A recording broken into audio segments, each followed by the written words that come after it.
Welcome to the Women's Health Podcast. I'm Marika Hart from Herasphere. And I'm Antony, the physio detective. Together we interview leading authorities, answer questions, and share our thoughts to provide the general public with the best quality information we can find on all aspects of women's health. Please remember the materials and content on this podcast are intended as general information and for entertainment purposes only. They are not intended to be a substitute for professional medical advice, diagnosis, or treatment. Now it's time to get cracking with the episode, so whether you're out walking your dog, driving the kids to school, or just sitting back enjoying a glass of wine, we hope you enjoy the show. Good morning, good evening, hello everybody, wherever you are in the world and whatever time zone you happen to be in. Marika Hart here. We are live on Facebook and we will be coming to you wherever you are. It might be tomorrow, another day, through our podcast apps, but today, welcome Antony, first of all, hello. Hello, how are you? Yeah, pretty good. Had a good night's sleep. Awesome. Woken up refreshed. Nice. And we have Heather Edwards, all the way from North Carolina. Welcome to the show. Hey, thank you. You know, sorry, go ahead, Antony. Oh, that's okay. It's a whole time lag thing. We actually are far away. I'm going to change my picture to a picture of Australia to show just how far away Marika and I are. But I met Heather. We met in person in 2017. It was the end of February, I think, or the end of January, something like that. And we've been in touch ever since. So it's great to have you on the podcast and to have a chat about these things. And I'm really looking forward to this topic as well. Can you start just by telling us a little bit about yourself and your journey and how you got into this area of pelvic health?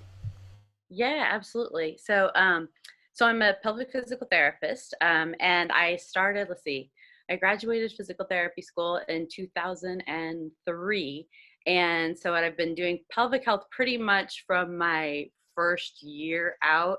And it was kind of one of those things to where I didn't ever intend to do it, but like the person who was doing the program before me was leaving and they're like, who wants to do this? And everyone sits on their hands and I'm like, meh, I don't mind. I was always like the one who taught girls how to use tampons in grade school and stuff. So, I was like natural progression of all of this.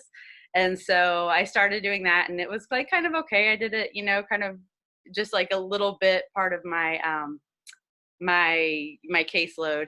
And then as I went on with it, it was by far my favorite part about physical therapy was pelvic health for sure.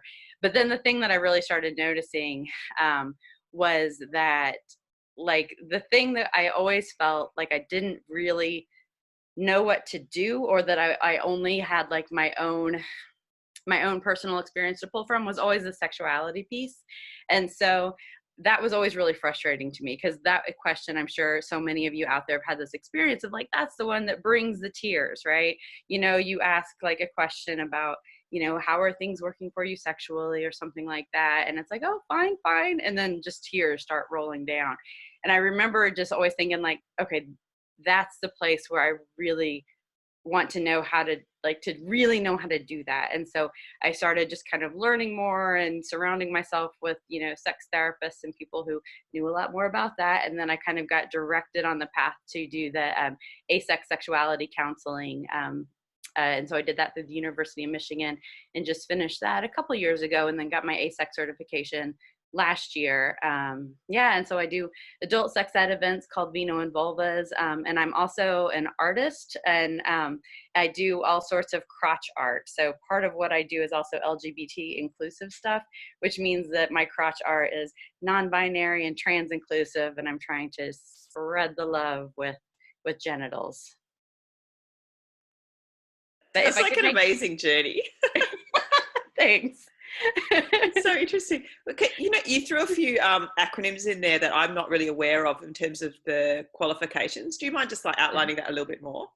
No problem. Like AASECT, was that one? Okay. So AASECT it's AASECT, and it's the American Association of Sex Educators, Counselors, and Therapists.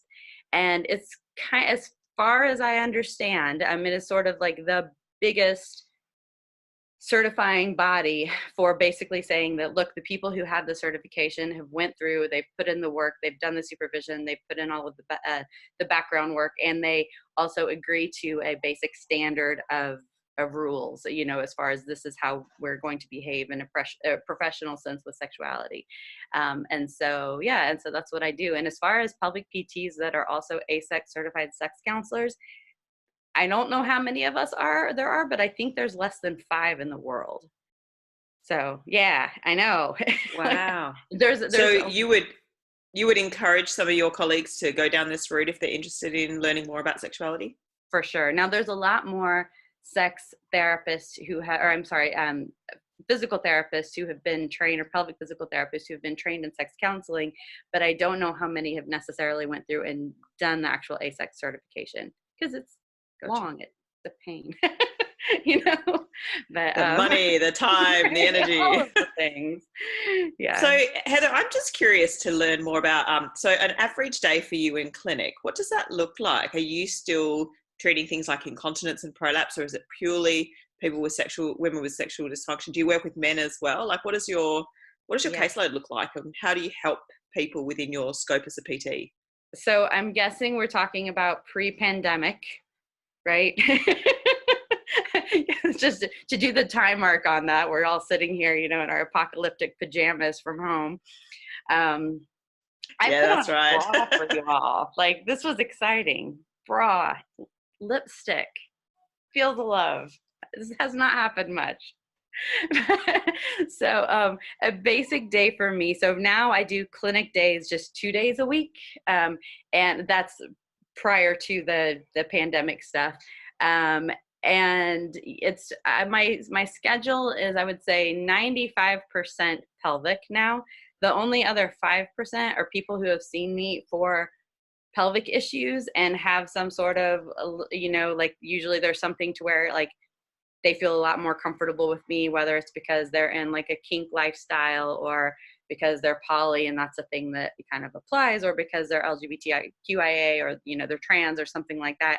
And so they just want to see me for everything. And in which case I just let them, you know, so they get to stay on my schedule. But yeah, I see all genders. So I certainly don't ever call, you know, I don't ever use the term women's health, because to me, it doesn't, like, it's really like what does woman mean? Like, if, you know, from the perspective of where I see it, like, if I say women's health, I'm always also going to include trans women. Well, trans women could have a penis, or they could have a vagina, you know, and so if I'm seeing all the genitals, why does the gender matter for it? And likewise, if I see only vulvas, where I'm happy to see non-binary people and also men who have vulvas. So, you know, so for me, like, it's just like, yes, I am a pelvic physical therapist. I see all the crotches, and it does not matter what gender you attach to your crotch. So, yeah. But as far as diagnoses, let's see. I would say it's a little bit of everything. Like, I still certainly get quite a few referrals that are just for continence, just for, you know, pelvic organ prolapse. And then I get some that are, I get a lot more now that are pelvic pain and dyspareunia, are just really specifically for sexual function stuff, which then I always have to, you know, really try to make sure we document any of the other things as possible to make sure we get some sort of coverage for it, because that's frustrating in the US with that. But is it not covered on insurance? Is that what you mean? Not all. It's sketchy, or it's you never know who's going to cover what. But yeah, so a lot of the things I see are for sexual functions. So. Right. Wow, there's a lot going on there in what you just said, and you know, Marika and I did have quite a few discussions about calling the podcast the Women's Health Podcast, and you know, it's for those who identify as women. But like you said, genitals don't equal gender, and you know, I remember talking to you quite a bit when you opened my eyes into the world that you work in. I think that would have been in 2018. I think we had that little chat. And, you know, do you want to tell us explain a little bit more about that? And then just also because, you know, I remember once forgetting all the letters of the acronym LGBT So is it QIA. QIA? Yeah, There's so many letters, yeah. right. Do you want to just explain what those letters are too, so that people can understand what's going on there? Yeah, and the first part of your question, do you mean talking about the gender versus genitals thing? Is that Yeah, okay? absolutely. You know, and the problem that we have in, you know, we're deciding somebody's gender based on their genitals, and Mhm. what issues that has created, and how that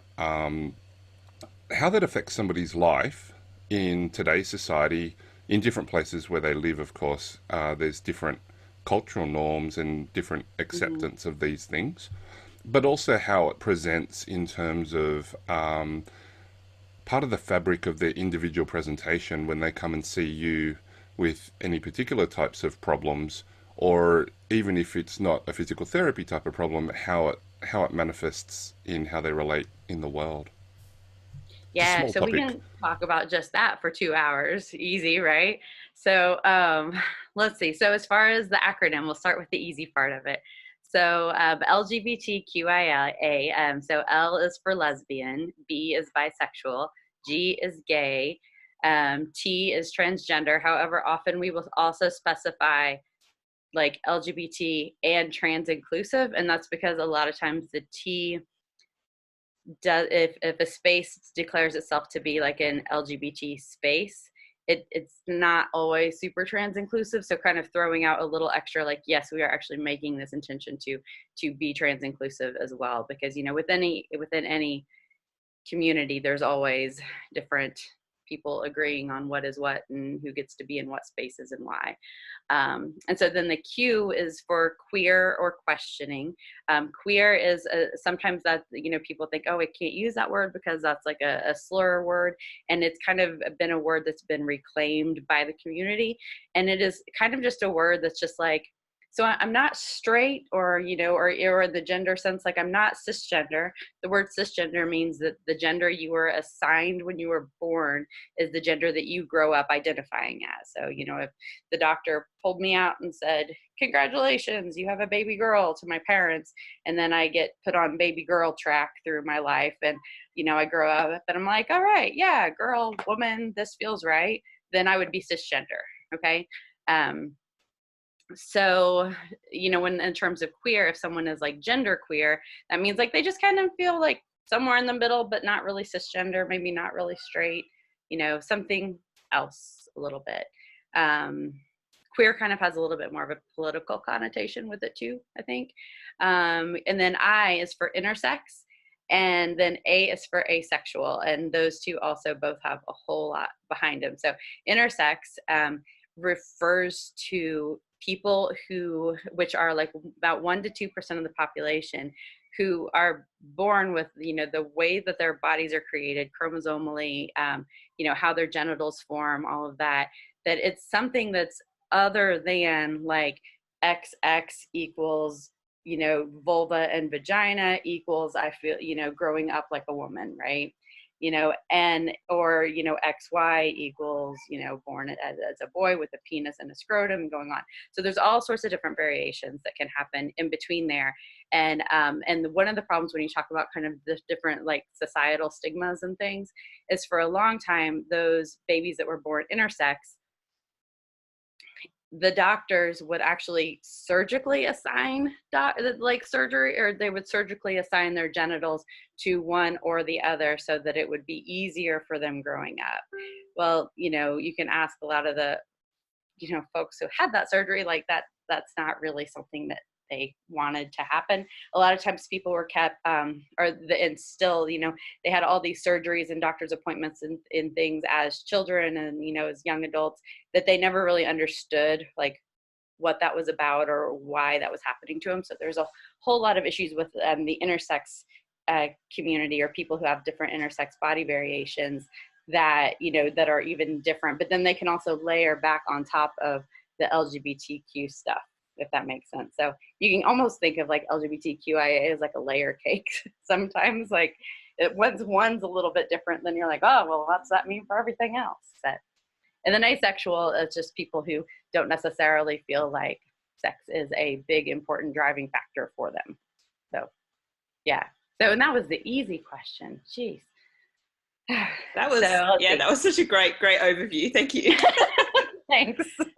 Because I do feel that, you know, as the acronym grows longer, I sometimes sit there and I think, oh, what's I again? I feel like I got the first bit and then I've sort of forgotten the second bit. So that was, I think, I know that we don't want to go too massively into sex because it's a huge topic, but I think for me, I even really sort of only understood it in the last few years, but thinking about how complicated and how confusing it must be for so many people if you have, you know, because you always think of it as being so black and white, and there's so many variations, like chromosomally and anatomically, and then all the layers on top of that. I think it must be really, really complex. And I know, as from the sports physio world, I know this is like a sideline, but thinking about some of the athletes who have been told, you know, you're not female enough to compete, or you know, in that category, you're not black and white. You have to be here, and you know, it's so complex.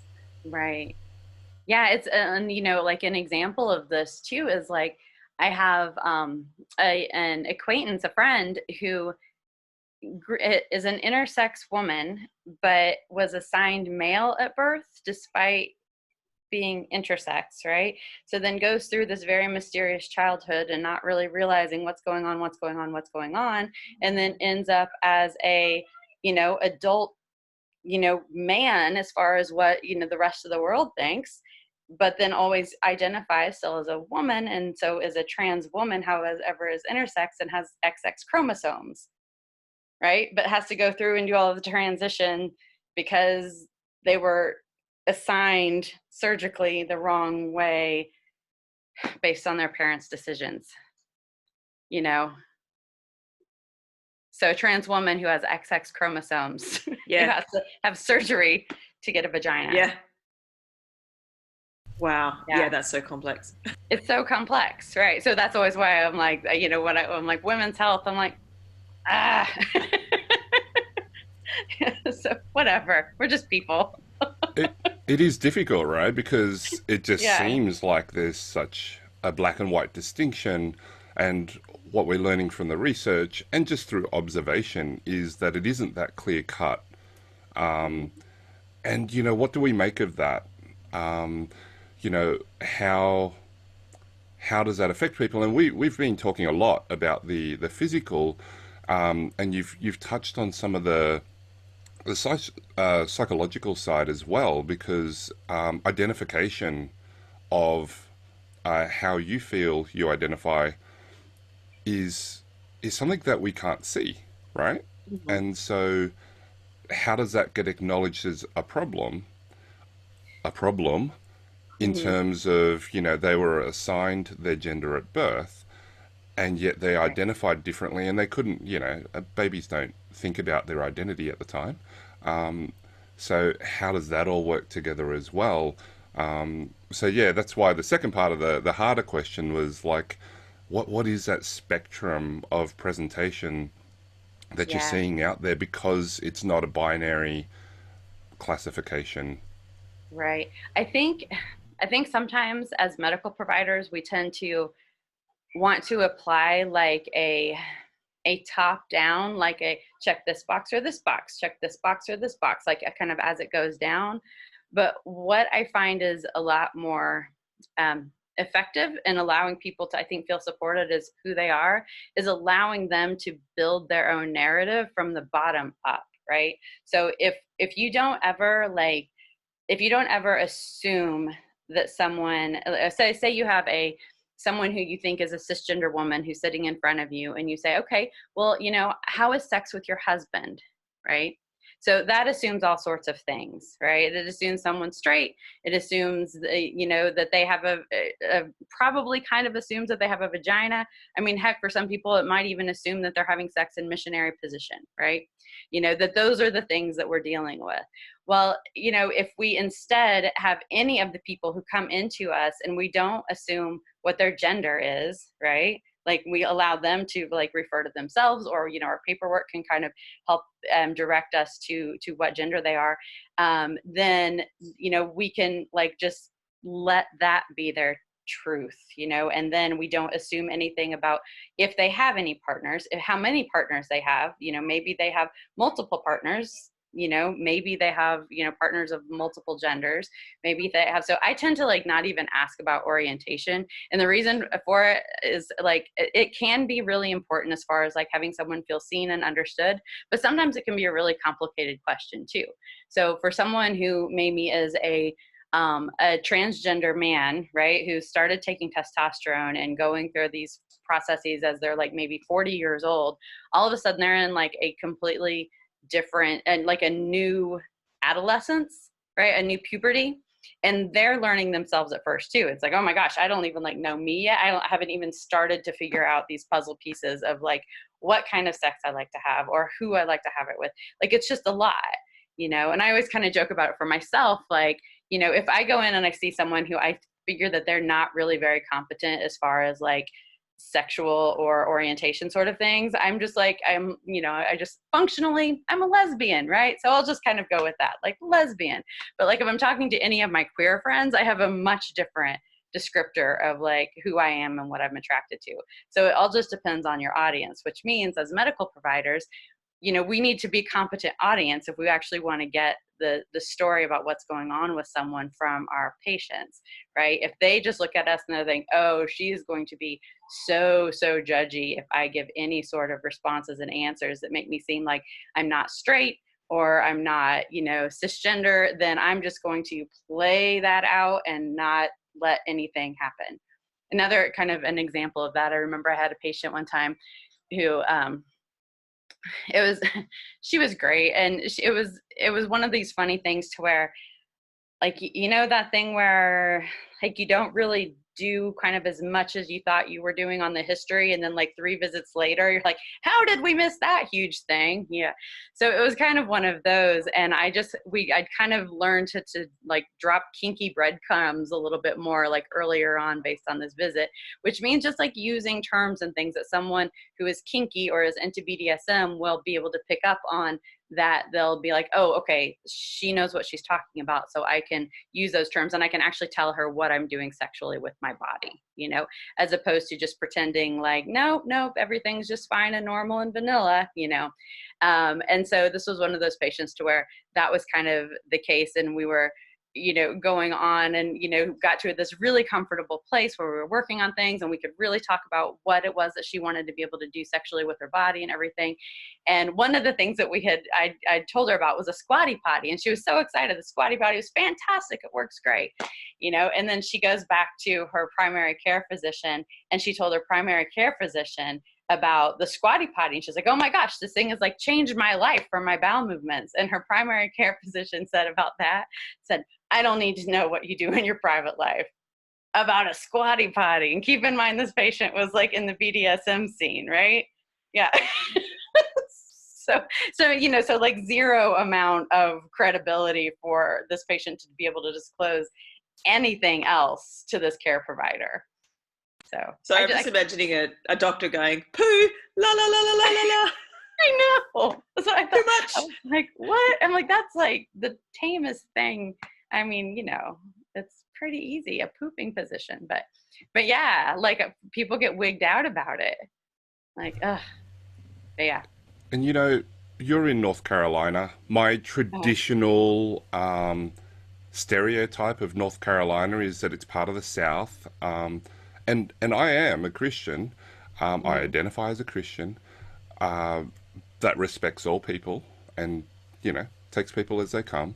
How is it working in North Carolina, which I presume just has a stronger conservative type of base, for these people who you're helping, the people in your area that you're helping, because I'm sure you help people all over the place.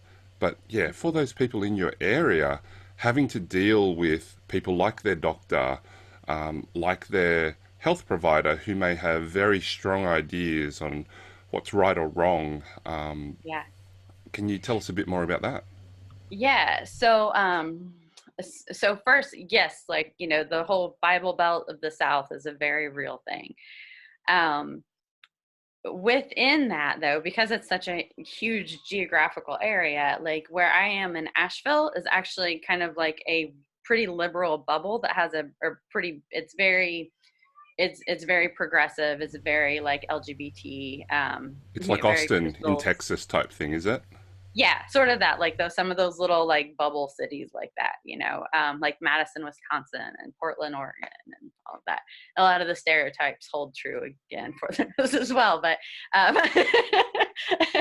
for here, but it's kind of comical. It's like, the people who come in and they just want to do the crystals instead of the therapy, you have to make sure they're using non-porous material to put inside their yonis, right? So, but then I work at I work at a community hospital, and it's actually a half an hour outside of Asheville. And so it is in definitely like the more conservative part of the state. So it's interesting. Gosh, got lots of different angles on that. One of the things is that people, especially like within the trans community, because that is such a huge, like being mistreated by a medical provider as a trans person can have some really crappy damaging effects that, like, where you're either blocked for care or all sorts of really not great stuff, or there's high level of people getting like genital examinations when they don't need genital examinations, or things are kind of being treated like oh, you're my first trans patient, like I want to learn all about transgender things, and I don't know, there's just a lot of things that have been reported in a lot of the surveys that have been challenging. So a lot of times what happens is people all go by word of mouth, right? Like, so there are like a couple doctors in the area that see like all the trans patients, and so in order to have trans, to be able to see trans patients, like it took me several years to even start getting referrals. And then, I, even after that, like, it's like people are calling around and finding out, who is this person? Is she okay? Is she safe? Can I go see her? Is she going to misgender me? Is this going to be a horrible experience?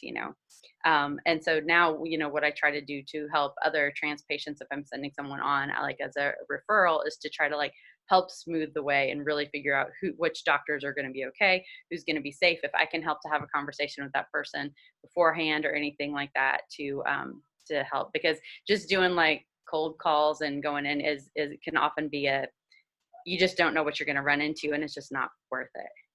But then even like we talk about providers, but it's also like the person that's calling to schedule you, it's the person who, you see at the front desk, it's all of that. So there's a lot of layers of barriers that can be psychologically and emotionally really challenging to be someone who, society perceives as other, going into a space trying to receive care. Sorry, just unmuting. That probably leads quite nicely, Heather, into, I'd really like to know, as a health professional, but also for our fitness professionals that are listening as well. I think for many of us, we'd love to be able to create a space that is welcoming. And I know that what you're saying is that so much that is word of mouth. It's people's previous experiences. If they've had a good experience, if they felt safe and listened to, and have not had that some of those assumptions that you talked about made upon them or put upon them. So I'd love just to get some, if you could give us like a few really good tips. So for the health and the fitness industry, just what would be, apart from obviously being open and listening and not making assumptions, so is there anything even in terms of the environment or how that experience is when you walk in the door, about maybe things that are on the wall, or the way that intake form is presented and the questions that are in there? Is there anything that you would suggest that we could do immediately that would just take away some of those little barriers and those difficulties? Yeah, for sure. I mean, there's the making sure, as far as environmentally, making sure the artwork supports everyone. What's your status with locker rooms, right? Like, if you have a non-binary person who comes in, what is do they get to choose what locker room they go to? If they go into a locker room and some people in that locker room feel as if that person shouldn't be in there, and they come and complain to the front desk, like, what's going to happen? Like those are the things that are like really important, right? Who's going to, is the non-binary person going to be told to leave, that that's not okay, or that they need to use the other locker room or something like that? Or, are you going to have a policy that is posted is that we allow everyone to use the locker room of the gender that, that they, the locker room that feels safe to them, as far as what gender they identify with. So just kind of figuring out those policies. So, because it's, you can have as many policies for your staff and everything as possible, but what are you going to do when someone else who is potentially, not someone in your waiting room or someone else in the gym is being disrespectful or misgendering this person, or using any sort of slurs, or just being inappropriate with them, and the answer needs to be that you need to make sure that you've got your policies to where you are going to stand up for someone who is non-binary or genderqueer or transgender, being able to use the facilities just like anyone else would be able to. So, and and that can, there's different layers, there's complications and things that can go along with that, but that's definitely one of the big things, because as a cisgender woman, if you went into a space and you had no idea what bathroom you would be able to use, or if that would be okay, or if someone was going to tell you shouldn't be in the bathroom, like you wouldn't go to that gym.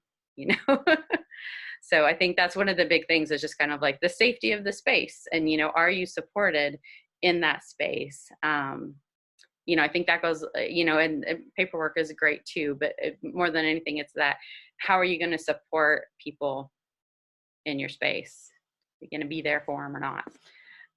Also, I would like to, can I shout out another podcast while I'm on your podcast? There's one called Decolonizing Fitness, and I am so regretting that I think their first name is Ilya. I can't remember their whole name exactly, but it's Decolonizing Fitness is the podcast, and it's fantastic. It's a genderqueer person of color who's a physical therapy assistant and a personal trainer who does this podcast, and oh my gosh, they have just blown my mind on so many occasions with things that I never even considered. So if this is something that like you're really wanting to make sure that you are being inclusive and taking in all those considerations in a fitness sort of setting, I would absolutely check out that podcast, Decolonizing Fitness. Put that in the show notes. Definitely, okay, cool. Definitely. We're happy to share good resources around. Yeah, it's such a difficult thing, and it's confusing, because you want to try and do the right thing, and then it's hard to know where to go to find some of those things. So we'll ask you about that later on, because if we want to understand the language and want to help people without treating them like, a human zoo. Oh, look, a trans person. Let's experiment on you and find out. That's not what they're there for. Right. And I can tell you from what I know, because I can only tell you what I know. I can't tell you what they haven't told me, is that my experience has only really been with people who've identified as lesbian or gay. Let's see. I don't think there's been any trans, and bisexual. So just the almost, it almost seems like they're socially acceptable these days, and the other acronyms, right, are a lot less known, so they don't really understand about that, because but you have a vagina, you have a vulva, and yet you're saying that you want to use the male toilet. That can't work here. And like what you were saying, it's just, it seems like such a mental load to have to step through as a person who is dealing with those things. And then because I care as well and want to do the right thing, I feel like it's important. And I realized in my languaging that, even things like you said, how is sex with your husband, changing that around to be more inclusive. It definitely takes practice, and people have been very understanding. And when I make the mistakes, it's like, oh my goodness, like, and I definitely remember those times, because that's not what I'm there for. I'm not there to help people be uncomfortable. So where I was going with all of that is helping people feel safe. You've already mentioned thinking about the artwork, for example, and the setup and the way that your staff interact with people. And then because you can't control what other people do who aren't your employees, for example, having a policy in place and just making sure that people know what the deal is and how you are inclusive of everybody, including people who identify in a way that you may not even agree with or even is a thing. You know, I've had people tell me that, that's not even a thing. And it's like, okay, Yeah. we're just So, gonna, so maybe it's not a thing for them, right? yeah, But right. clearly, But clearly it's a thing. right. Um, so yeah, I'll just ask that, you know, where can health and fitness professionals learn more about the language and about the information that would help in that way, to help people feel comfortable and start disclosing and and just help almost message to people during a consult that, hey, you know, it's safe for that, to allow the breadcrumbs, like you said, without having to overtly come out and say, so tell me about the things that you're interested in, so that, because I suspect that you're into kink, for example. Right. You look pretty kinky. Yeah. Um, yeah, so if you, the nice thing about this is there are so many resources if you just go to like Google it, and like look for some different like YouTube channels and things. Like there's all sorts of really great like Trans 101 stuff and things that are out there. There's also like the Fenway Institute has a fantastic educational series that you can look at, that's for medical providers about transgender issues. I usually like sometimes I go more towards looking at trans stuff because like if you can be pretty competent with trans stuff, then like the gay, bisexual, and lesbian stuff all folds in pretty darn easily, right? But I mean, yes, there are different layers of it, but when gender is such a big part of it, if you can understand the gender part of it and you can understand that gender is separate from orientation, then all of a sudden it's like, oh, okay, this is obviously, we don't have to be making like connecting dots for people in our heads. We just let them fill out their own dots. As far as in the clinic, one of the things that I like to do with patients is when they come in, I'll kind of ask them, so what brings you here? And just let them tell me their story, how they want to say it, what's going on with them. And then before I go into my history of everything, I'll just say, it's like, all right, so I'm going to go through. I said, because I'm a pelvic physical therapist, we look at all the systems together. So I'm going to be asking you questions about urination stuff, about bowel movements, about sexual function, about pain, about pressure, all of those different things that might not seem like they're super relevant to you, but it helps me get a better idea of what's going on. And also, so, as we go through and we ask these questions, that if there's anything, as far as like, orientation, gender, what sort of relationships you're in, what sort of things you like to do sexually, just so everything is okay in here. Like, you will receive no judgment from me. It's easier for me to actually get the information of what's going on with your body and what your goals are so that I can help you reach those goals. And so that usually is like, people are like, oh, like I've had people cry from that, but so just like being able to throw that out there, that it's like, look, I'm here for you and your story. You don't have to like cram yourself into any sort of box that you think is going to be easier for me to treat, because it's not. It's easier if you're just you. So that's helpful. And I also let people cuss. Like I tell them that I'm like, you can use any words for any parts that you want. Like, I don't care. You don't have to try to use the medical terms. You can curse as much as you want. And that also usually helps them a lot, like to get a little more real and honest with the things that are going on for them. So yeah, I don't know. Probably not everyone's way of doing it, but it works well for me. So. No, that sounds very yeah, it sounds like common sense in a way. Heather, you just started with something very open, like an open-ended question, and then you've actually let them know and given them permission to say, hey, tell her how it is. You're not going to shock me. Right. This is what I do for a living. I've heard it all before. Go for it. Right. Just providing that safe space, which sounds amazing. I'm just a little bit interested, and I don't know whether this is something that you are happy to talk about or not, so feel free not to. But, Mhm. we were just very briefly talking before we got on about, I was telling you about my child she's fascinated by um, sexuality and gender and orientation and like all this kind of stuff. And I feel, Mhm. which I'm actually really happy about, like the fact that she's interested in it, she's learning more about it. She and her friends talk about it at school. Mhm. They talk about, pansexuality. I'm learning terms all the time that I've never heard before.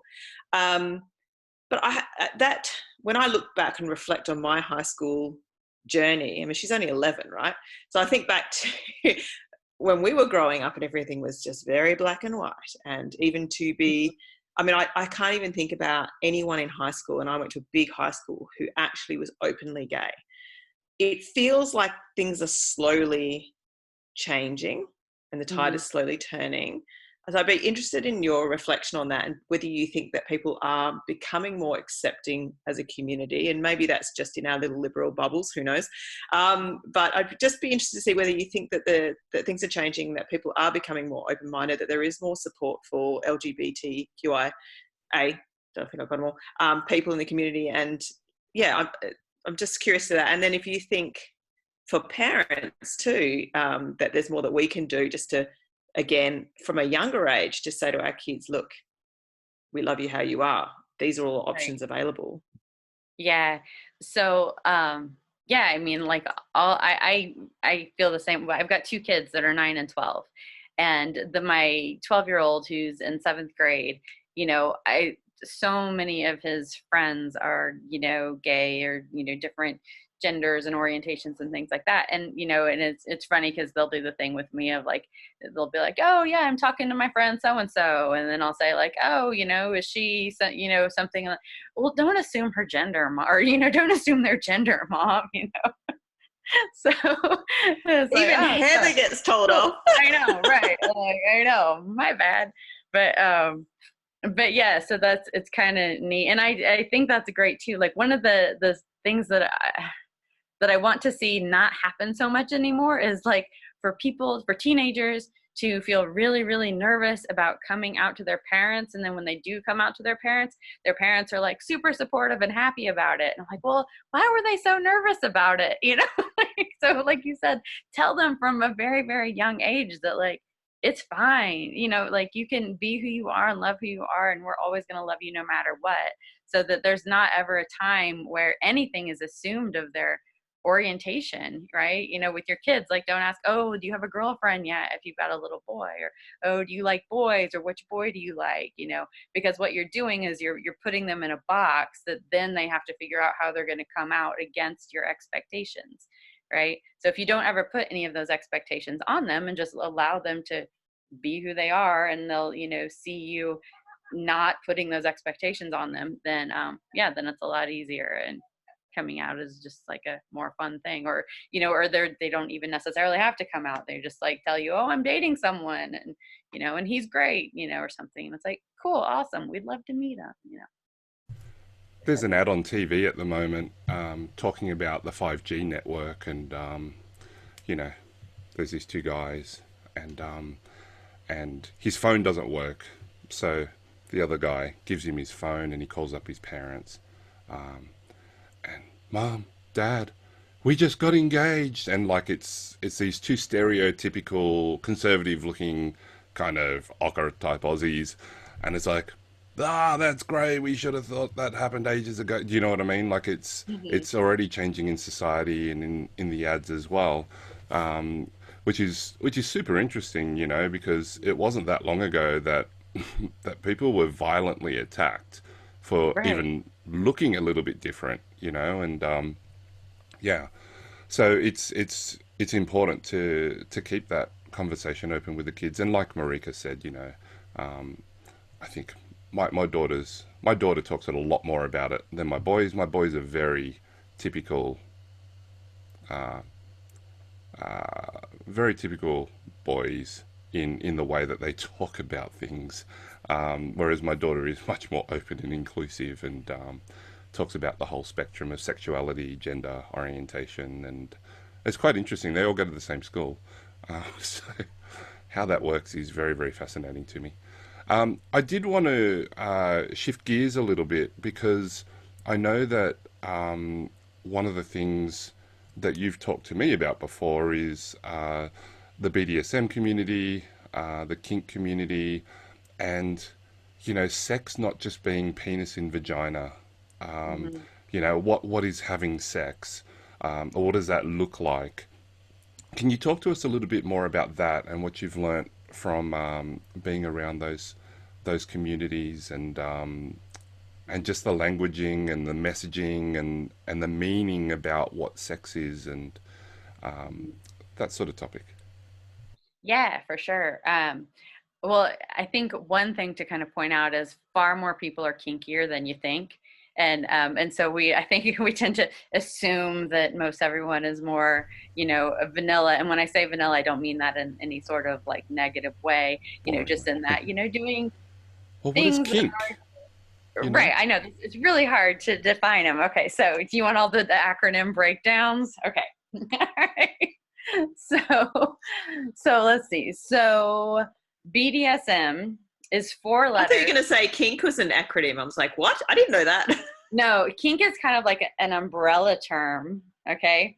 So kink is kind of like any sort of like extra fun play things that people like to do and incorporate sexually, but not necessarily always sexually. Okay. So I know. So there's a lot to unpack even with that. But then within kink, BDSM is kind of a more structured subset of kink. So BDSM stands for it's four letters, but it's actually six letters. It's bondage and domination, or I'm sorry, bondage and discipline, then domination and submission. So it's BDD, SS, and then let's see, what's the discipline and submission, and then sadomasochism or sadism and masochism. You can tell I've been like, I haven't been talking about this stuff for a month because I've just been in my house watching cartoons with my kids. I'm like, get back on it here. But yeah, so, but that's kind of all what it is. And so within BDSM, there's a lot of like different power structure things. The other really great thing about BDSM is they have so many really fantastic tools for communication and for rules of how to like treat one another and how to make sure that you're safe through scenes. And so I actually love using BDSM structure with a lot of my patients, because one of the things, with our pelvic pain patients, often like if we can get them to start being a little more like comfortable in their bodies, right, or using a dilator and like, okay, this is working, and then we have to figure out how to like start incorporating another person into that with them, being able to use a structure to where they have like a conversation before, they know what their communication is going to be during, and then they have a way to do a wrap up afterwards, and then also they've got a much wider variety. So one of the things I'm always trying to do with my patients, and then it fits really well in with the kink and BDSM stuff, is making sure usually when they come in, like if they're coming in for painful sex, like if we're looking at a pie chart, it's often penetrative sex is like their whole pie chart, right? Like that is what sex is, and I can't do it, and so I am broken, and oh my gosh, help me, I have to be able to fix my vagina often, is what we see. And so what I want them to say is like, all right, so we're absolutely going to work with that issue. But part of what I want you to do is we're going to take penis and vagina sex or whatever sort of penetrative sex that they might be doing, and we're going to make that just a piece of the pie on your pie chart. It's not going to be the whole thing.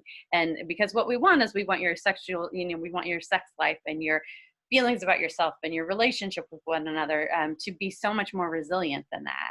Because at some point, if we're always just relying on one sort of function, that can break in so many different ways, and so we need to have lots of backups. So I like to really kind of use a lot of the different things like sensory play and sensation play and things that are in the kind of in the kink umbrella to be able to start supplementing with people to be like, hey, well, have you tried this? And hey, you could try this sort of thing too. And I don't ever call it kink or BDSM, just for the record too, because I think that's way too intimidating. But I'm just pulling from those scripts and from that menu more so to kind of help suggest for people what other sort of things are available. Because, you know, if you just say, oh, well, you can do things other than penetrative sex, but then you don't give them any examples, that's kind of challenging too. So yeah, so as far as, and then also, you know, making sure that when I'm talking to them, I, you know, use 2 examples there that were like vaginal penetrative sex with a penis, but making sure that I'm understanding like what sort of penetration are they wanting to do, if they are wanting penetration at all, right? And making sure that I put like, that I'll say, you know, oh, anal penetration or just vaginal penetration. And also with someone who has a penis, like talking to them, if they're talking about penetrative sex, you know, are they being penetrated, or are they, you know, penetrating, or are they doing both? And which ones are more problematic, and are they using toys or fingers or, you know, penis or what, like, you know, I make sure that I keep all the options on there, and I make people have to tell me their narrative as opposed to assuming what they're doing and then they have to correct me, because the correction is hard, right? That's where the judgy stuff comes in. But yeah, You can tell our brain. I think our brains are just sort of thinking. I know. It's. I think it's excellent. It's such an interesting topic, and I'm just thinking back to the painful intercourse aspect, because that's something that, as like pelvic health physios, you know, we see a lot of. I'm interested in your take on sort of cultural differences, because I think sometimes that can be quite a tricky thing to navigate when you have people from different cultures who may be from a very conservative culture, and you're trying to, I guess, open their eyes to a few other possibilities in a way that's not sort of imposing your thoughts or anything on that, but just letting them know that there are other things that they may not have ever heard about or experienced.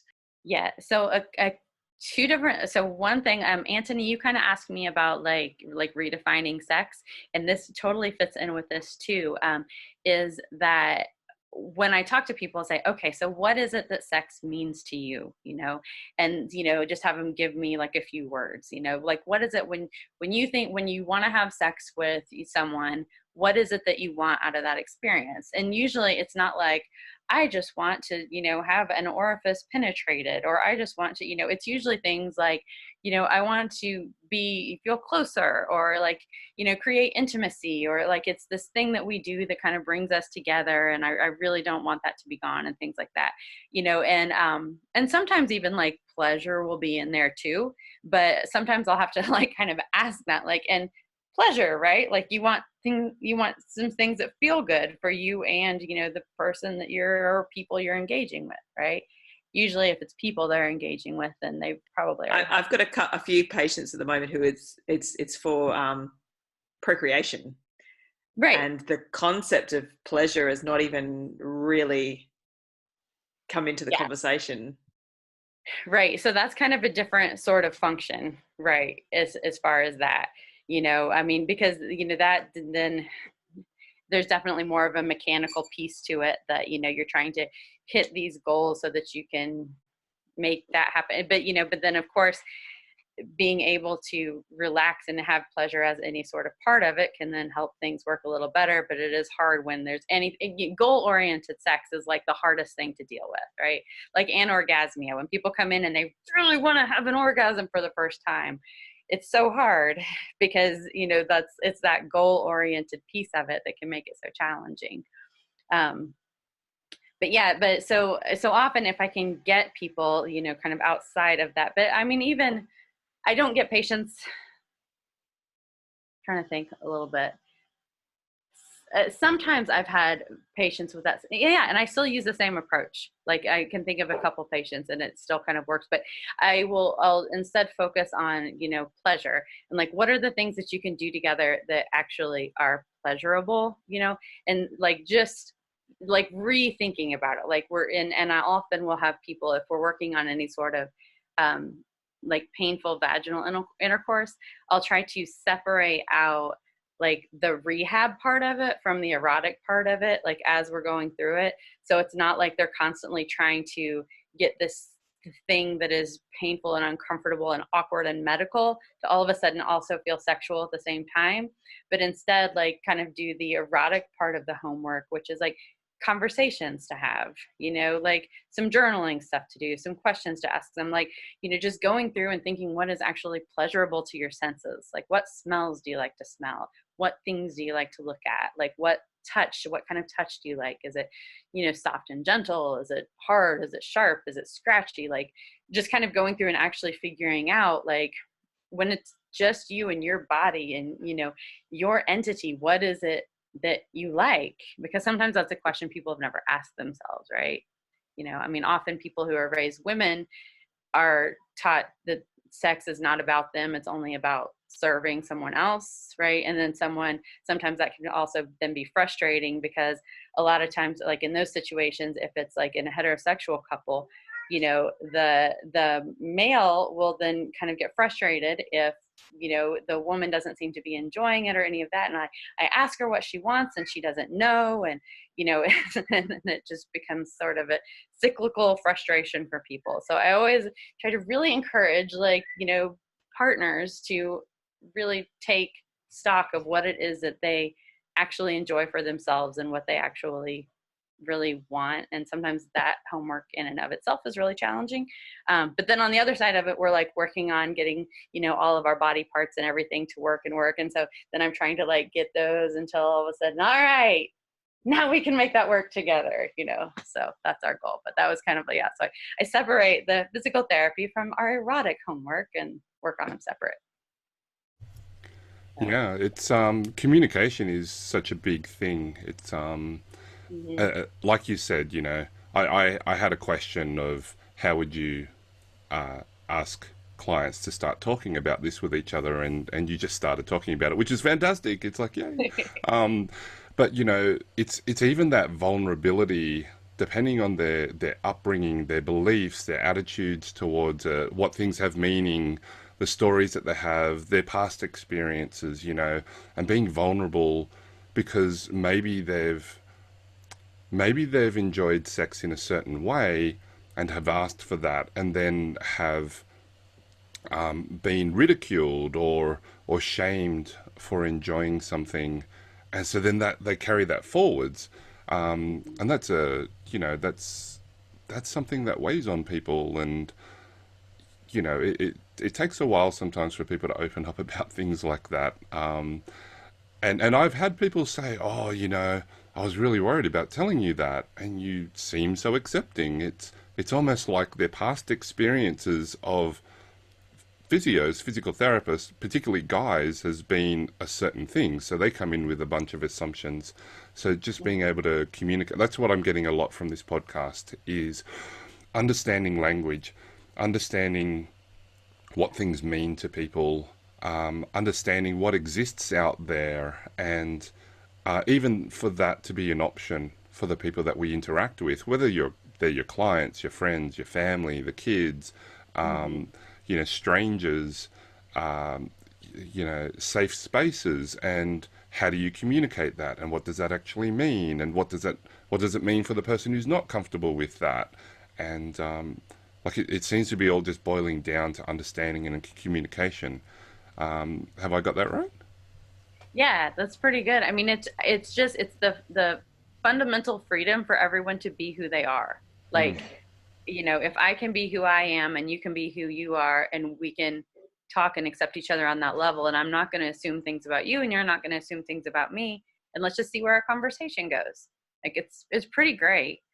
One of the first times that I went to like a transgender conference sort of thing, it was like, how sometimes you have those experiences where your brain, like, you can feel your brain rewiring itself.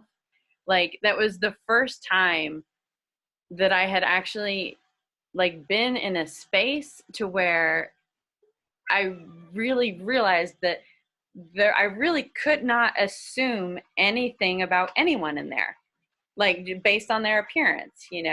If they looked a certain way, or if their gender was expressing a certain way, that didn't mean anything about what their genitals were, right? And then, like, even if I did maybe know what their genitals were like and saw what they looked like, I would have no idea about who they're attracted to. I have no idea what pronouns they like to use, as far as how they refer to themselves, just like all of those levels, right? And so, and it just made me realize how much my brain was just walking around, always connecting all of those dots all the time. And I was like, oh, wow, yeah. Like that's super annoying, but then like going through and being able to be in that space and having, people, and now, having a lot more friends, in kind of in queer spaces, it's like, that's what we grant each other. We grant each other that ability to just be whoever the heck you are. And like, that's always going to be okay. And we're not going to assume or, put any pressure on you to behave in a certain way because of a way that you present. And so, it's pretty lovely. Like it was definitely one of those things that once I started being in that space a little more and got a taste of that, I'm like, oh yeah, I'm not going back to, like that. And it has been fun because like, I teach for Pelvic Guru. I teach a transgender course, and now I teach a sex counseling course as well. And I teach with a friend of mine named Tuesday Farrell, who's an absolutely amazing presenter. And Tuesday is a very visibly non-binary person. Tuesday really appreciates about themselves that when someone looks at them, their brain like misfires because you can't figure out any of those things that you're normally kind of putting together just based on their presentation. And they joke like, if you look at me and you're trying to figure out my gender and you are confused, then you have gotten it right. So but yeah, it's really fun because one of the things that we do in there is we kind of create queer space for people. And it's often a lot of like cisgender, and straight people who are in the course. And it's like that's one of the things they respond to. It's like, oh my gosh, everything in here is just okay. Like we can just talk about all of it. And like, there's no normative script at all. If anything, we make it a queer normative script just to make it so different than what we're used to doing, so yeah, it's kind of fun. You brought up something, you touched on something there, Heather, and I think this is one of the things a lot of people who are learning about this field worry about is saying the wrong thing or doing the wrong thing. There's this fear that, oh shit, what if I say he instead of she, or get something wrong? And that can feel almost crippling because she's like, oh my God, I don't want to offend somebody. And I'd be interested in your take on that, whether it's just better just to kind of say, look, oh, sorry if I made a mistake. Totally apologize for that, and just acknowledge it and move on. Just do your best. Would you just say that's okay? Oh yeah, absolutely. So best thing to do. So, if you don't know someone's gender, right. And what's best to do if you're really going to put yourself through really trying to rewire and learn this is to try not to assume anyone's gender, right? Like I should have like told you my pronouns when I came on. We didn't do any of the pronoun stuff, right? But I use she, her, or them, they pronouns as far as for my, and I consider myself to be non-binary, though I'm usually pretty femi-presenting. But one of the things is to not really assume that, like my 12-year-old says, don't assume their gender, mom, but then past that, like once you know what pronouns someone uses, then do your best to use those pronouns, but then also realize that you're going to screw up. But I mean, you've probably screwed up with like cisgender pronouns too, occasionally, right? And it's like not the end of the world and not a big deal. And so, if you do like, accidentally misgender someone, then you just apologize, correct, and move on for it. If I said like, oh, Antony, she teaches this class. Oh, sorry. No, he teaches this class. It's really great. And I went to it, like no big deal. Like it doesn't have to be the big thing. The thing where it becomes problematic is where like, if I said, oh, Antony, she teaches this class about a female athlete, which is a really fantastic class. And I said, oh my gosh, Antony, I'm so sorry. You know me, of all people, I would never try to say anything like that, to where you make it this big production and trying to prove yourself, because then that puts Antony in a position of being like, oh God, now I just have to get her to shut up, and okaying me and being like, no, Heather, it's okay. I know you're a good person. I know you wouldn't try to do that, and then it just becomes like a weird caretakey codependent situation, right? So that's also not the thing we want to do. You just want to like apologize and move on. Also, like if you know, if I know that Antony is cisgender and I know that Antony uses he pronouns and I use she accidentally for Antony, and then I just like it, and so that wouldn't be that big of a deal, right? Like I'd just be like, oh yeah, he, and move on with it. But if I happen to know that maybe Antony actually does identify as a woman, and Antony has confided this in me, and I blew it in front of this group of people, and now I'm like doing this big apology, well, then all of a sudden that starts putting Antony on the map of like, okay, what the heck? Like, is Heather like outing Antony as something? You know. So it's just kind of that like you just, yeah, apologize and move on. Don't make it any sort of big deal. People screw up all the time. Yeah, it's interesting about pronouns. You know, the European languages have built in gender assignment into the language, and you know, my genetic background is Chinese, and one of the things that is a joke amongst us, you know, second generation people who grew up in a Western country, is that our parents, our grandparents always get gender wrong because there is no gender. And so quite often they will refer to somebody who is a cis female as he. Oh, you know, he does this. And we have a bit of a giggle because they just forget that there's a gender thing going on, and they and them. So it's interesting because when I was younger, and much less aware, still learning, when I was younger, that was something to laugh about because, oh, you don't even know that he or she. And now I'm older, it's like, isn't it interesting that there wasn't gender in the first place? Um, Right. That would but be it way was, easier. there is some things, of course, like sister, brother is how you refer to people. You know, there is implied gender, but there are no gendered pronouns, which is fascinating. And then also laughing at people who have a second language. Like I was that person because it's like, holy crap, I've only got one. And and like I know how hard it is to learn others. so so they're doing okay, you know, and when you find out Yeah. somebody can speak five languages, it's like, how do you even, right? Right. That doesn't compute in my brain.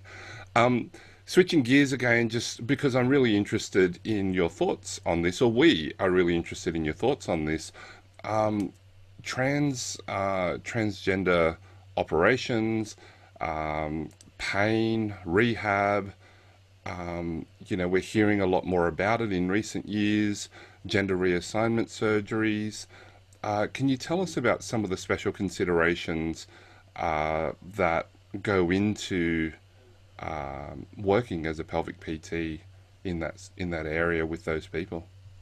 Yeah, I mean, that's courses, right? And speaking of which, there's a really fantastic course coming up, and I wish I would have looked at the date, but it's the APTA. It's no longer the section on women's health. It's the something pelvic health, the academy something. Yeah, but anyway, Sandy Gallagher and I think Caitlin Smigelski are teaching this course that is it's for all PTs about transgender patients. It's not just pelvic, but that would be a fantastic one and now I think it's like later this month, and so the whole thing moved online, and so you can take it from anywhere. So that would be a pretty great one to do as far as just kind of getting up with that, because I think in this one they'll probably go through a lot of the surgical stuff, because there are a ton of considerations to go through. I don't even know if I could do it justice to try to go through stuff. I think one of the basic things, just as far as asking with history, is you want it's not what you said, like gender reassignment surgery, but we want to call it gender affirmation surgery. So you can't really be assigned well, I mean, your genitals can be assigned to a body type, but your gender is what's in here, right? So it can't really be assigned. So it can just be aligned or affirmed. So yeah, so that's just kind of one of the considerations. But yeah, so vaginoplasties are the ones that are definitely more common, that we're seeing a lot more of, which means that someone who had a penis and scrotum are having a surgery to then create usually a vulva and a vagina. It might be just a vulva, depending on what, someone's needs are. The surgeries tend to have, surgical protocols depending on your surgeon can be different as far as what's there. The pretty interesting thing with vaginoplasties is like after surgery, the vagina, like it's really, you can kind of work with it a lot like a cisgender woman's vulva and vagina. Like it's pretty cool, like as far as like, because the pelvic floor muscles are all going to be basically the same sort of configurations and all that. So there are some basic differences, but it's pretty interesting to work with people. And it's just, I don't know, I'm just like always nerding out with how fascinating the anatomy is and how like what can happen and work and all of that. So do you have any more, like, I don't know how to dive in on that topic, because there's so many things as far as like the way that transgender people, use their bodies, as far as like if it's a transmasculine person, they might be binding breasts down. And so where there's like back, shoulders, all sorts of different injuries or, problems that can happen with that, breathing issues, stuff like that. I mean, the way people use their bodies for urinating, or, how to, use a stand-up peeing device or not, or there's lots. Yeah, like even if you just ran through just a whole bunch of issues just to open people's minds, like not even, I think it would be unfair, like you said, and that wasn't the intention of the question. Oh, okay, I've got a transgender person, how do I treat them? That's really unfair. But just even expanding the space of possibilities of some of the issues that people have to deal with, like what we were talking about earlier, about I never even thought that that would be a consideration, but now that I've heard it on the podcast, I can listen for it, or I can be considerate that that is something that they may be having to deal with, and we don't even have to describe it and outline it, and like that is the point of doing a course, right? So, but just even having that possibility that these things are being dealt with by people helping people is really helpful, I think, because I found that every time, we've spoken a lot over the years, even just talking to you about different things, it's like, oh, that's a thing. Okay. All right. I need to know that's a thing. I don't necessarily need to know how to deal with that thing, but I just need to know that's a thing. So that's where that question was coming from. Okay. Yeah. So, different, like we kind of mentioned, well, let's see. The biggest foremost one is kind of the like recognizing and like kind of using your eyes to see what is the whole getting in to see you going to look like for this person, right? Like what are the barriers to that and how can you smooth it out the most, that we've kind of talked about before, and then, making sure that you're using the right language, or, the right gender, using the right name, making sure that you're not, just using the legal name that was put on the chart, and making sure that what name to use with someone is helpful. And then, and then past that, like sometimes, like one of the courses we taught, I remember afterwards, we're trying on and on to kind of explain, like, they're transgender people they're everyone, right? Like there's no like transgender issues, or these are the exercises for transgender people. And yet we would still get like on the forums at the end of the class, like someone saying, oh, I just wish we had more suggestions of what exercises and stretches to do, and I'm like, well, like it could be a shoulder or a knee or like, so that's one thing. It's just to realize like you're dealing with the person in front of you, right? You're not dealing with like a transgender person in front of you.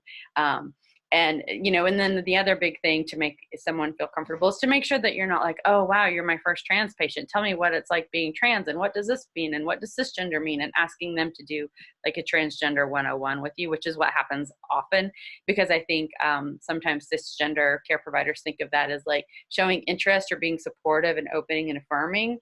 But, like if you had to go to your doctor and they were asking you all about like, tell me what physical therapists do, right? Instead of like, no, like I'm here because I'm sick, like I don't want to educate you, use the Google. But Yeah, so that's another big factor. And then as far as like sports and things like that, the the chest binders are a big thing for people who are non-binary or like transmasculine or a trans man, and all of those things can kind of mean something different.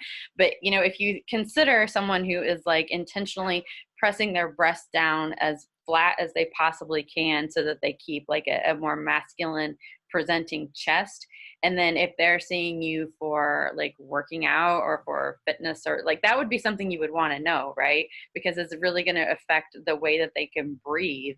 And if you're asking them to like do diaphragmatic breaths, or you're asking them to expand more with their, like, you know, if they are really constricted through their rib cage and not telling you that, then you know, that's going to be important. Or if they're having back pain, you know, with an exercise you're doing, like, is it because of something that they're doing with their body, you know, based on like some sort of bounding their chest down that they're doing, that it's problematic. So that would be an important one. And then there's also, I haven't like the last I looked at the research with it, for, you know, there are some different considerations as far as like if someone starts taking testosterone and, you know, they have a frame that has been an estrogen based body, and then they start building more muscle mass, you know, or if someone starts going from a testosterone based body and starts taking estrogen, like, are they more at risk of osteoporosis and, you know, things like that, looking at bone health. Or if they were on suppressors, so hormone suppressors or puberty suppressors when they were younger, because sometimes what will happen with kids is if a kid identifies themselves as transgender prior to puberty, sometimes they'll go on puberty blockers or puberty suppressors for a few years so that they can kind of like make, you know, like feel like, yes, that's definitely how I identify. That's definitely, I am in an estrogen based body, but I definitely identify as male. Then it can save a whole lot of surgeries and issues if they can go through a testosterone puberty, right? So they can do a medically based testosterone puberty, and then that really changes the way that their body forms and the way that they grow up and everything. But that also can change their calcium absorption, so that can be a thing as far as like making sure that we're looking at bone health and doing bone health assessments and encouraging some good stuff with that. Is that enough? Do you want more? I was thinking the more sporty stuff for you, you know. I think that's plenty. That just gives a nice overview, Heather. I'll just encourage, if anyone's listening at the moment, you have any final questions, if you can just pop them in the Facebook feed right now, because we're going to start to, you know, tie things together and, you know, close it all off. But Heather, we'd really love to hear from you what a little bit more about the course that you have on Pelvic Guru. So who it's for and what it covers. So who you'd recommend to do that Pelvic Guru course, and any other courses or things that you'd recommend for, well, I guess mostly for physios, but if you know anything apart from the podcast that you talked about before for fit pros as well, you know, feel free to just use this opportunity to, you know, tell everyone where they can learn more. Cool. Yeah. So, so as far as the course on Pelvic Guru, you know, it's been funny with, again, pandemic stuff. I haven't looked at the courses for a while because the live courses aren't exactly happening right now, but it's later this fall. And if you go to pelvicguru.com and look at courses, it's sometime, I think, in October or November. So, you know, far enough out that I don't have to remember what the date is right now. But yeah, and that one will be in Atlanta. And it's a sex counseling course, which kind of, what we try to do, it's a very queer centric, but then we try to give you a whole lot of tools on taking like all the complicated sexual issues that people come into you with, either if that's the primary thing or if it's a secondary thing, and teach you really how to like break those issues down and have understandings of how to, you know, give them the tools that they need to be able to, you know, talk through things with their husband or with their spouses or their partners or whoever it is, or you know, or if they're on their own, you know, what they need to kind of just do their self work to be able to figure out how their body works, to give lots of tools and ideas on how to do that. And then also be able to work through, you know, like I said, kind of separating like the rehab pieces away from the erotic pieces of it and build those up and then bring them together. I mean, that's kind of what the course is how to manage all those sides of it and bring it together. We've only done one course like that so far. And we got really good feedback, and people left feeling like they really had a pretty solid toolkit of ways to work with their clients afterwards. We'll maybe teach another transgender class as well. I'm not sure yet. We don't have it on the books exactly. But there's the APTA one that's coming up that Sandy Gallagher's teaching, which will be fantastic. She's wonderful. Let's see. Yeah, and then can I talk about my illustrations and my coloring book? So yeah. All right, so we talked about, like, I like to do crotch doodles. And so one of the kind of fun things that I have available for medical providers and sex educators is I have a library of crotch art that is available. And so it's all kind of like fun line drawings. Some of them are labeled and some of them are not labeled. Some of them are colored in all sorts of crazy rainbow colors. Some of them are done in all sorts of different flesh tones. I use both traditional labels for them, and then I also use non-binary labels, which just means, like, instead of saying vagina, we would say canal or introitus, just so any of the terms that are heavily gendered, we're going to try to find a different, like, still medically accurate term, but one that might not be as gender dysphoria inducing for someone who's trans or non-binary. So I have 7 different varieties of crotches that are available in all of these different formats. And that's something, if you go to heatheredwardscreations.com, it's available, and you can actually buy access to that packet, so where you can use them on, you know, handouts, presentations, flyers, your website, whatever the heck you want. But so that's kind of a fun thing I have. And then the more fanciful version are my coloring books that I do. So my first one was, let's see, it's here. It's called Important Parts, a coloring book for the crotch enthusiast. So it's all external genital anatomy.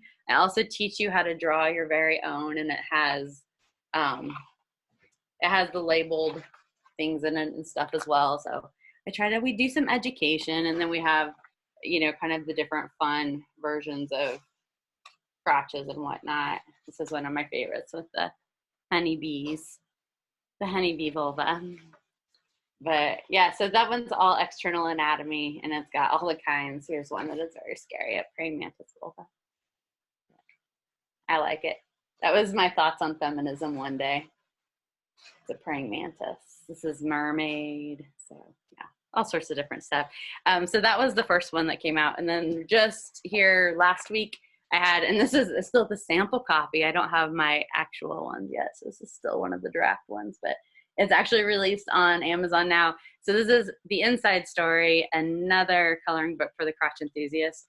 And this one has a whole lot more anatomy in it, and we go into all of the, like, internal stuff. I have, like, a whole anatomy geek out section in the back, because it goes through a lot of like trans surgeries and, like, different things that you'll look at and see. And where's one here? So, like, this one, for example, is like an anatomy take, but this would be like a trans female. So someone who had a vulvoplasty. So, like, we've got a clitoris that was made from the tip of the penis, and then the neurovascular bundle that goes back here, so it doesn't have the legs that come back. And then the vagina, and they still have a prostate, and yeah, so all of that. But yeah, so I just kind of tried to make lots of different things. I think some of them have, like, Luna cups, and there is a really great, like, witchy period one with a Luna cup in it, and all sorts of different things, and plenty of penises too.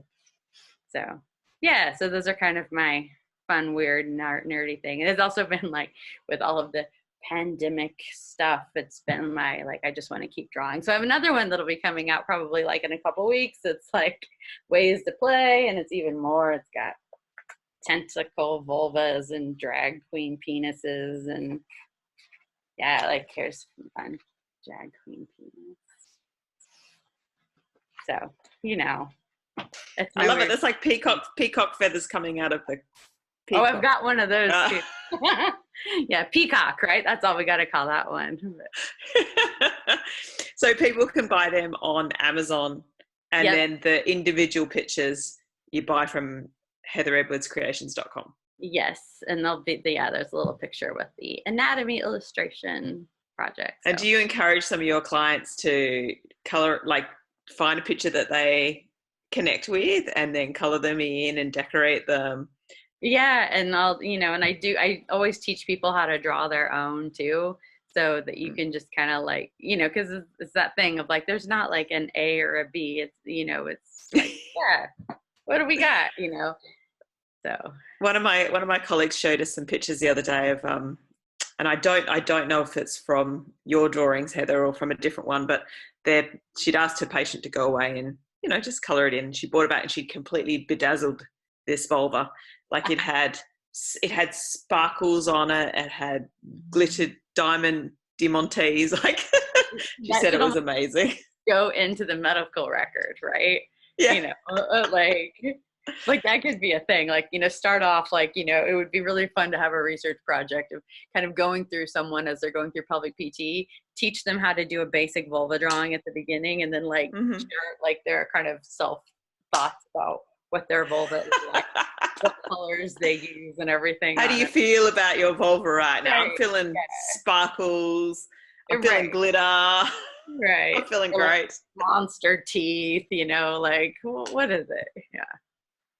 But Yeah, it's an interesting thing. I often share a story. I was seeing somebody came to see me who was an artist, and just all the languaging about the left side of his body was useless, broken, you know, all of the destructive words, and so I asked him, what would it look like if you drew it, and he just gave this word picture of basically half of his spine looking very decrepit and the other half looking totally normal and strong.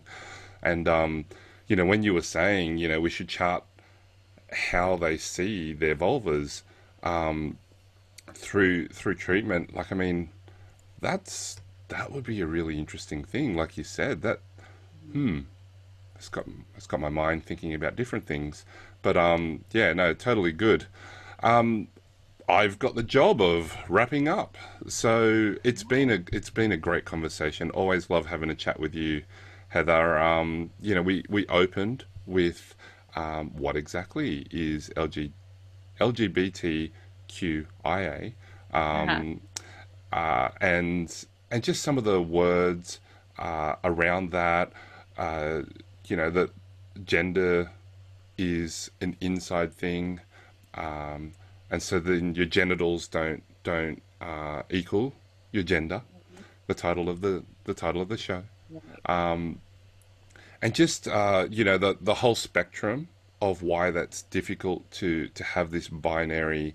You are either male or female, and you know touched on the cultural difficulties that people go through, the difficulties with language and our beliefs and our cultural upbringing, their cultural upbringing, communication. I did a mini summary earlier that a lot of what I was getting was communication and understanding and meeting people where they're at and being able to, to not project our own beliefs and feelings, but to meet people where they're at. As well as just, peeking open the door of what some of the issues are, just to expand the space of possibilities so that we know that there are things that are out there. I really appreciate every time you tell us about experiences of people and dealing with the healthcare providers, because that opens my eyes to not just what I could be doing, but what their journey looks like, and almost the microaggressive nature of interacting in the world. That's how I would summarize that. And there's just so much more, we've covered in an hour and a half. So it's been really, really fantastic. I'm excited that you have a course. One little, personal resonance thing was, hey, I just did this course on this, and really showing you how it's same but different, and getting the feedback, because you've seen my feedback, right?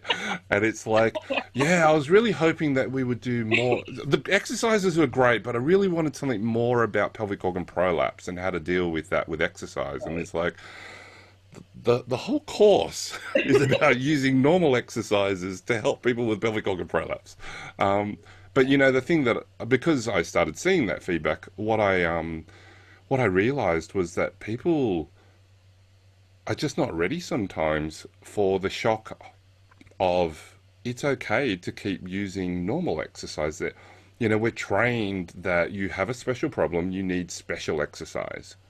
Um, and we're just, I love how you said, you know, we're just people. So, Mhm. you know, treat them like people. So having a course, that's great. I'm looking forward to hearing more about it. Um, and even, you know, even putting it online, you know, in this environment, being able to translate that into an online course. And you've mentioned other resources and the Google, and, you know, I know that there are other courses about um, Transgender 101, and all the 101s for all the acronyms, um, Mhm.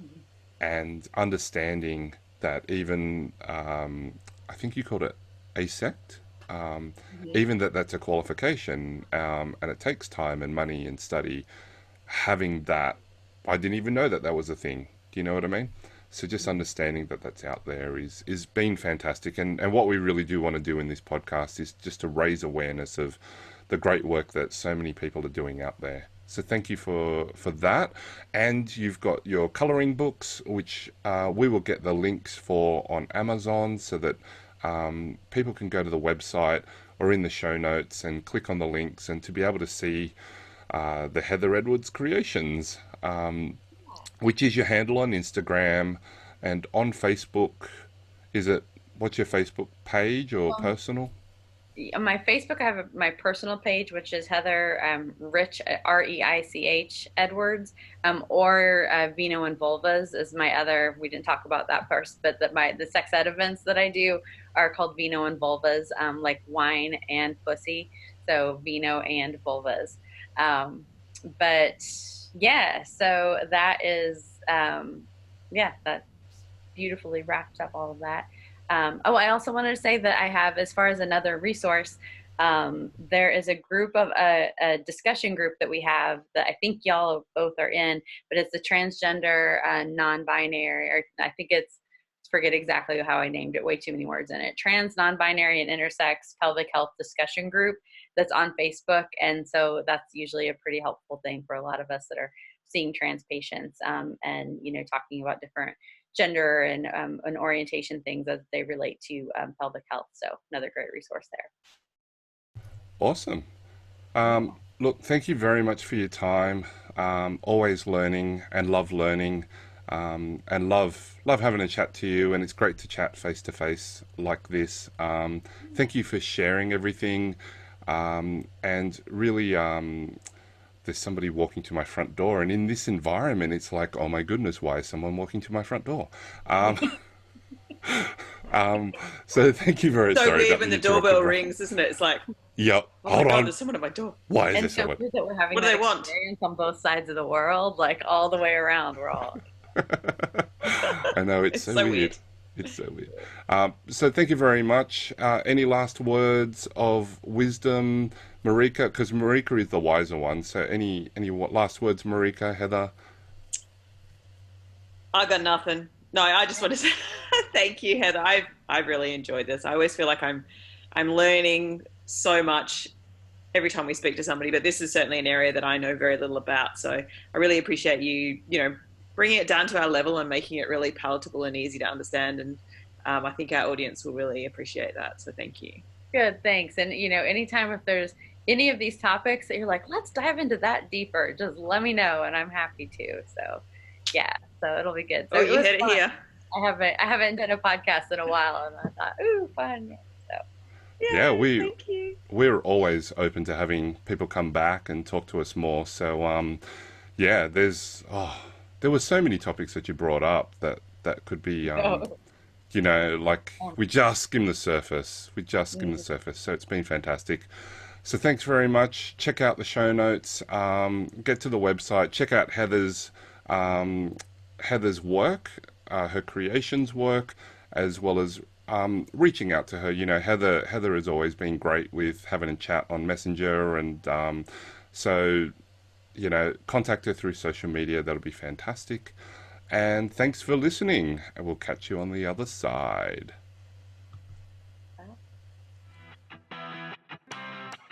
Well, that's it for this episode. Be sure to hit like if you enjoyed the episode and leave any comments or questions below. We'd really like to hear from you. If you haven't already hit subscribe, please do so now so that you can be kept notified when we release our next episode. Otherwise, thank you for listening, and we look forward to having you back with us for another episode of the Women's Health Podcast.